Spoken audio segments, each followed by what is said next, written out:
Good afternoon, good evening. Welcome to Kenny's Garage.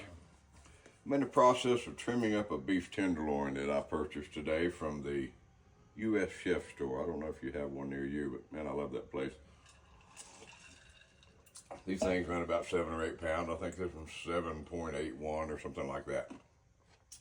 What I'll do is trim this up and kind of prepare it and get it ready to use for not Sunday family dinner. This will be Christmas Day dinner.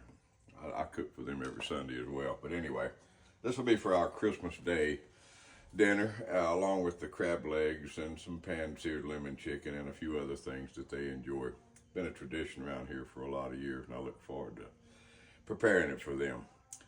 I will show you some more of the video as I trim this thing up and let you see what's going on with it. Stand by. Continuing a little bit with the meat video and the meat prep. Once again, this is the beef tenderloin, or fillet as some people call it. There's so much of this that could be trimmed just by pulling the different structures and stuff away. And I always save these. I don't know about you, but I boil my trimmings and I make beef broth, and what floats to the top becomes beef tallow. That's the big thing now, I think, but it's been around forever. But a lot of this stuff you can just pull away from the meat like that, and you don't have to get in there with a knife and do a lot of stuff. Some of that you pull away there and so on like that. Don't necessarily have to take a knife, but just a little bit and do some little trimming. Takes a little while, but I want this thing to look like a manatee when I get done with it. But anyway, you get it started and just pull that off like that. It works out pretty good. You have to cut it occasionally, get it loose. And it works out pretty good. I'm gonna trim it up a little more and show you a finished product. Okay, I think we're about to get finished up with this. Got it all trimmed out. What a beautiful piece of meat, huh? You just can't beat a beef tenderloin. They're a little pricey, but you know, you get what you pay for. I've trimmed this from where you want to leave just a little bit of, I guess, marbling or beef fat in there, because that's what gives it the flavor, I guess, in the end. And when you trim these things up, you get this piece here. I don't have a technical name for it, but me and the boys call it a nibbler, because we'll put that on the grill beside of this, and we'll just work on that as we're out there cooking. That's something I do with these. The reason I'm prepping it a little bit early, I use a product. I found this to be great for marinating. It's called, it's Grill Masters. I think it's made by McCormick. It's a 30-minute marinade Montreal steak.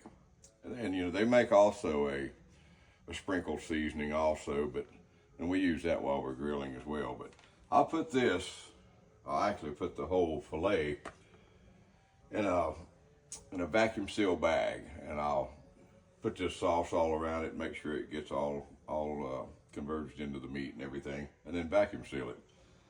That sits in the fridge for a day, so it all those flavors get into the meat, and it works out real well. But I found that to be, I think you should try that if you haven't already. Now, as we're cooking it, we will use the Montreal sprinkle seasoning and baste this thing to like over and over with butter. The butter is what brings it around. And I cook to an internal temperature right in here of 125, maybe 130. Because me and most of the guys and a lot of people like their filet rare, I guess is the best way to say that.